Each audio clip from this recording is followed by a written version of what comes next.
street in New York, felt the hairs on the back of your neck stand up, and wondered if someone or something was watching you. Tonight, we dive into the darkest corners of downtown Manhattan, where the city's pulse isn't the only thing that beats in the night. Tonight, I'm going to share 7 chilling tales that unravel the unseen threads of downtown Manhattan, tales that might just keep you awake long after the lights go out. Jenna, a barista who worked long shifts at a coffee shop near Wall Street, thought she knew the city well. But one cold November night, after an unusually silent closing shift, she stepped outside to find the streets empty. No voices, no cars. Even the wind had stilled, as though the city was holding its breath. A yellow cab appeared out of nowhere, its roof light flickering faintly. Jenna hesitated. Something about it seemed off, but the cold nipped at her and she stepped inside. The interior felt wrong. The leather seats were ice cold and the faint scent of smoke lingered in the air, like an old car that had been abandoned for years. The driver didn't speak, didn't even acknowledge her. His pale, bony hands gripped the wheel tightly, and the streets outside blurred into darkness. "Excuse me," Jenna said cautiously. "Are we going the right way?" No response. Her unease grew as she noticed the city around her shifting. Buildings she didn't recognize loomed through the windows. The lights outside grew dim, flickering like a dying candle. Then, in the rear-view mirror, she saw it. The driver's reflection wasn't there. Her stomach dropped. Her breath caught in her throat.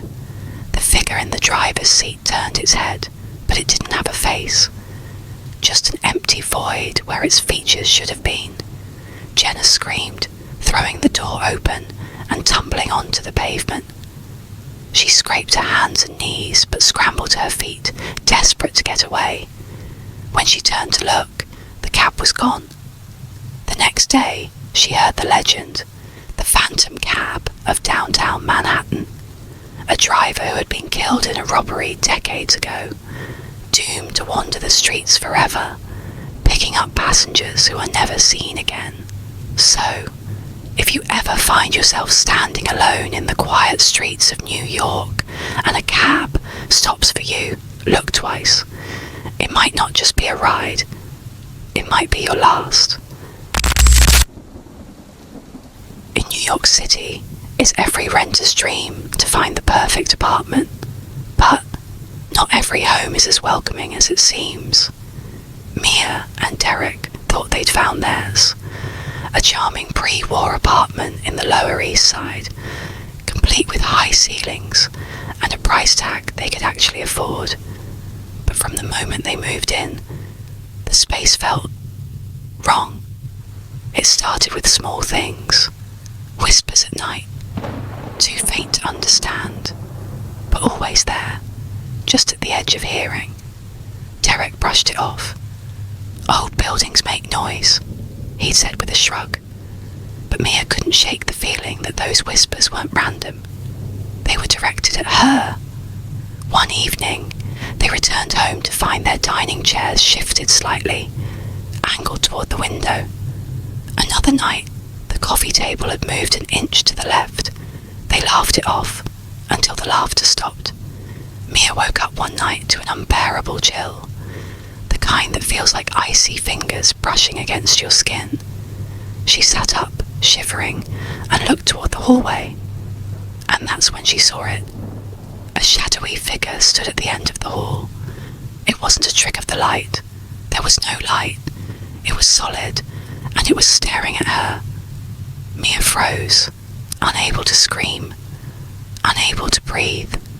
She blinked, and the figure was gone, but the feeling lingered, the oppressive weight of being watched.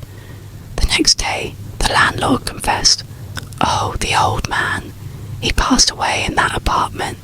He was there for so long, it's like he never left."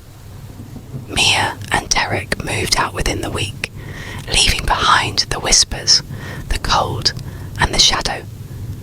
But the apartment remains, waiting for its next tenants.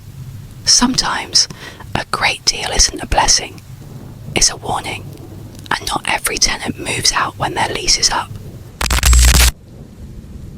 There's a story whispered among late-night bartenders, cabbies, and insomniacs. A street that appears when you're at your most vulnerable. They call it Wendell's Way, and if you find it, you may never leave. Ethan, a bartender in the financial district, had never heard the story. But one quiet night, as he walked home after a long shift, he found himself on an unfamiliar block. The air was unnaturally still, the buildings dark and silent. Then he saw it. A narrow alley appeared between two brick buildings. The flickering street light above it cast just enough light to reveal the path ahead. It looked like a shortcut, but something about it felt wrong. Still, Ethan stepped in. The further he walked, the quieter the world became.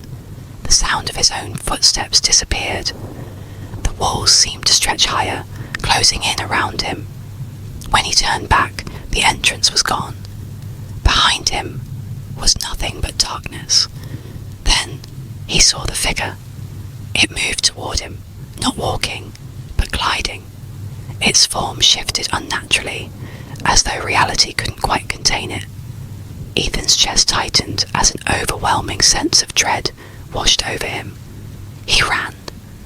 The walls twisted and bent, turning the alley into a maze. The figure followed, its movements impossibly fast. Just as he felt the air leave his lungs, Ethan stumbled out onto the street. The city's noises returned in an instant. Cars honking, people laughing. He turned to look back, but the alley was gone. In its place was a solid brick wall. Later, Ethan learned the legend. Wendell's Way appears only to those who are lost. If you don't find your way out, it keeps you forever. So, if you ever see a quiet alley that seems too good to be true, don't walk in. Because once it finds you, it might never let you go. New York City's subway system is a maze of underground tunnels, a place where time seems to disappear. But not all the trains that roll through those dark corridors are heading to the usual stops. It was late one night when Mike, a college student, missed the last train back to his apartment. The station was eerily empty, and the air smelled like rust and mildew. He waited for the next train, his phone barely holding a charge. The platform was deserted. The distant hum of the city above was muffled, and the flickering fluorescent lights overhead only added to the grim atmosphere. As he stood there, his eyes caught something moving in the dark corner of the platform. A shadow, shifting and darting, but always staying just out of sight. He told himself it was nothing, just a trick of the light. When the train finally arrived, it was oddly quiet. The doors opened without a sound, and Mike stepped inside, immediately feeling a sense of unease. He was the only passenger. The car was empty. The lights flickered once again. The train started moving, but instead of heading in the usual direction, it seemed to be getting deeper into the bowels of the city. The familiar stops blurred past, the train moving faster than usual. Mike couldn't understand what was happening. That's when he heard it, a blood-curdling scream echoing through the car. The sound was sharp and high-pitched, like the wail of someone in extreme pain. It was coming from the front of the car, but when Mike looked, no one was there. Panicked, Mike raced to the door, but it wouldn't open. His heart pounded as the scream grew louder, and it felt like the walls of the subway car were closing in. The lights flickered again, and then, just as quickly as it had started, everything stopped. The train screeched to a halt. The doors finally opened, and Mike stumbled out into an unfamiliar station. The walls were cracked, the tiles broken and stained. As he looked around, he realised there was no exit. There were no other passengers. The lights went out. A voice whispered in his ear, "You're lost down here now." Mike ran, but when he reached the station's entrance, it was sealed shut. No way in, no way out. And as he sat there in the dark, he swore he could hear the sound of the subway train, still moving deeper into the depths of the city, carrying with it an unseen passenger. Not all of New York's coasts haunt apartment buildings or alleyways. Some are drawn to places of worship, places where the living and the dead are thought to meet in quiet reverence. But for some, the church is not a place of peace. Clara, a young artist, was exploring downtown Manhattan when she stumbled across an old, nearly forgotten church hidden between newer, taller buildings. It had the kind of history that fascinated her. Built in the early 1800s, with faded stained glass windows and a crumbling steeple that looked as if it might fall at any moment. Her curiosity got the best of her, and she decided to step inside. The doors creaked open, and Clara was greeted by the musty smell of old wood and incense. The faint light from the stained glass windows barely illuminated the dusty pews. As she wandered through the church, she noticed something strange. The air was unnaturally cold, colder than the New York evening outside. It felt as if someone had just walked by, though she was alone. But Clara didn't leave. She continued exploring, taking in the quiet, the silence, and the heavy sense of something watching her. It was in the back of the church that she heard it. A faint whisper. At first, she thought it was just the wind or a distant echo. But the whisper grew clearer, as if someone was speaking directly into her ear. "Help me. I'm still here."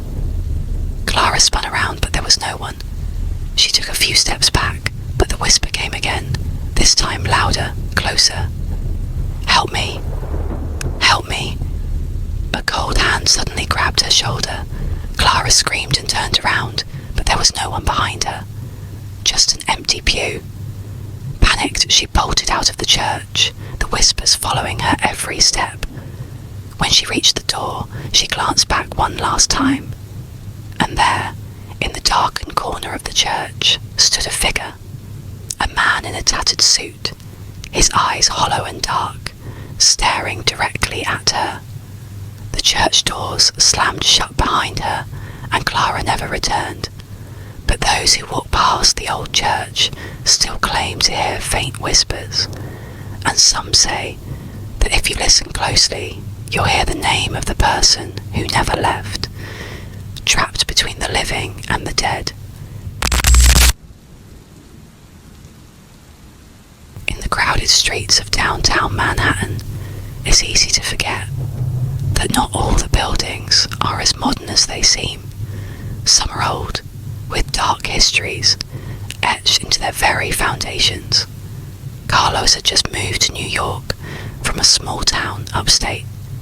He was eager to experience the city's vibrant nightlife and excitement, but the building he found a room in was, well, older than he expected. The apartment was tiny and cramped, but the rent was cheap. Too cheap, as it turned out. The first night Carlos moved in, he decided to take a walk on the roof. It was a warm summer evening, and he thought he could relax and take in the view of the city skyline. When he reached the roof, he found it eerily quiet. The city's constant noise seemed muffled up there, and the air had a strange chill to it.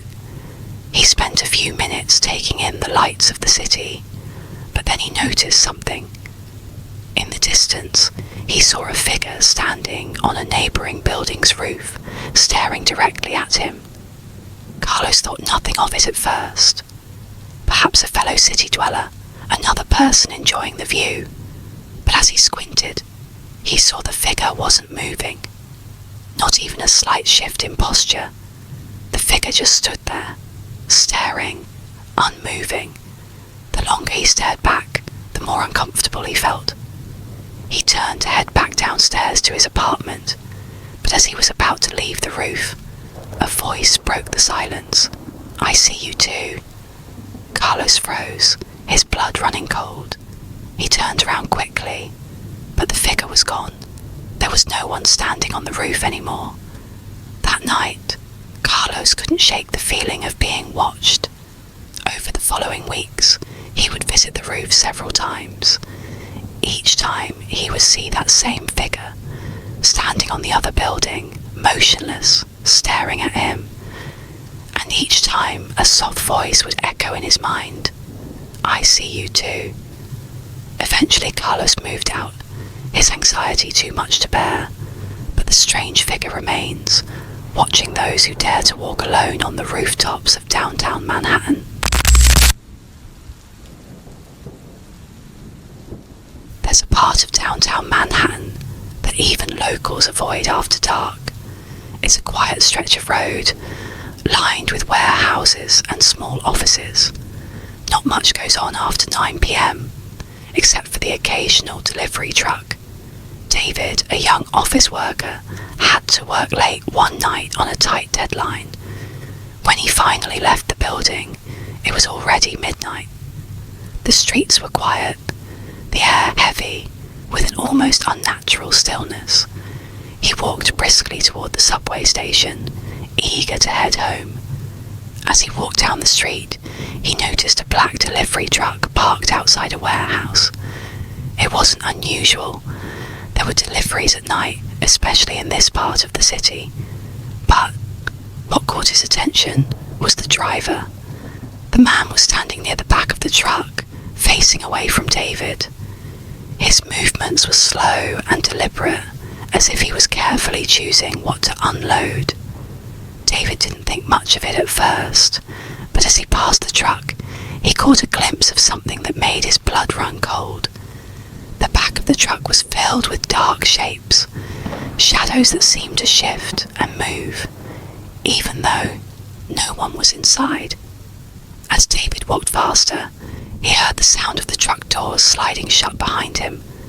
He glanced over his shoulder, but the truck had disappeared into the night, as if it had never been there at all. Shaken, David quickened his pace, trying to dismiss the uneasy feeling creeping up his spine. He reached the subway station and waited for his train, still unable to shake the image of those shifting shadows. The subway platform felt too cold, too empty, but he was relieved when his train arrived. When he boarded, he found himself alone in the car. He settled into a seat and tried to calm his nerves, but just as the train began to move, he heard a soft voice from the other end of the car. "We've got something for you." David turned his head, but no one was there. He thought he must have imagined it, but then he heard it again. "We've got something for you." The voice was closer now, and the air in the car grew thick, like something was suffocating him. His heart raced as he looked around. Suddenly the train screeched to a halt and the lights flickered, plunging him into darkness. For what felt like hours, the train remained still. When the lights finally came back on, David found himself alone. He quickly bolted out at the next stop, terrified, convinced that whatever was in that delivery truck had followed him. To this day, David never walks past that stretch of road after dark. And if you ever happen to see a black delivery truck parked on an empty street in downtown Manhattan, be careful. You might just be the next one they're delivering to. If these stories gave you chills, don't forget to like, subscribe, and hit the bell icon. And remember, some of the most terrifying things aren't hiding in the shadows. They're walking right beside you.